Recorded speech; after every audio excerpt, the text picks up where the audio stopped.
সাবেক আইজিপি চৌধুরী আব্দুল্লাহ আল মামুনকে ১৪ মামলায় ৪৮ দিনের রিমান্ড দিয়েছেন আদালত। দুপুরেই নির্দেশ দেন ঢাকা মেট্রোপলিটন ম্যাজিস্ট্রেট আদালত। এদিকে বেশ কজন সাবেক মন্ত্রী এমপিকে নতুন করে রিমান্ডে পেয়েছে পুলিশ। তাদের মধ্যে আছেন দীপু মনি, জুনায়েদ আহমেদ পলক ও সালমান এফ রহমানের মতো হেভিওয়েট নেতা। মঙ্গলবার সকালে যাত্রাবাড়ী থানার ৬টি সহ একাধিক থানার মোট ৯টি মামলায় রিমান্ড শুনানি চলে ঢাকার সিএমএম আদালতে। আসামি হিসেবে হাজির করা হয় জুনায়েদ আহমেদ পলক, দীপু মনি, সালমান এফ রহমান, রাশেদ খান মেনন ও হাসানুল হক ইনু সহ আওয়ামী লীগ সরকারের একাধিক হেভিওয়েট নেতাকে।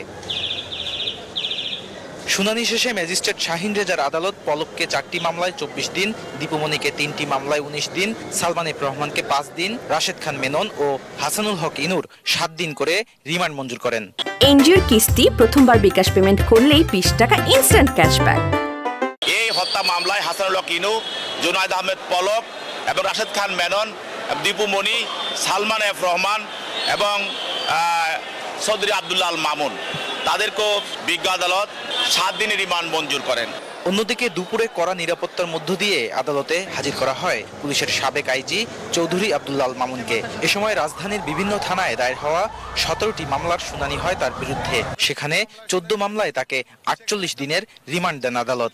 একটা মানুষের এতদিন রিমান্ডের প্রয়োজন হয় না। উনি সাবেক পুলিশের আইজিপি ছিলেন, উনি পদাধিকার বলে সে ওই ক্ষমতায় ছিলেন, বাট ফিল্ড লেভেলে যেসব ঘটনাগুলি ঘটেছে এর সাথে উনি সম্পৃক্ত ছিলেন না। এদিকে ডিবির সাবেক উপকমিশনার মশিউর রহমানকে যাত্রাবাড়ী থানার হত্যা মামলায় ৪ দিনের রিমান্ড দিয়েছেন আদালত। বদরুল আলম শাওন, নিউজ 24, ঢাকা।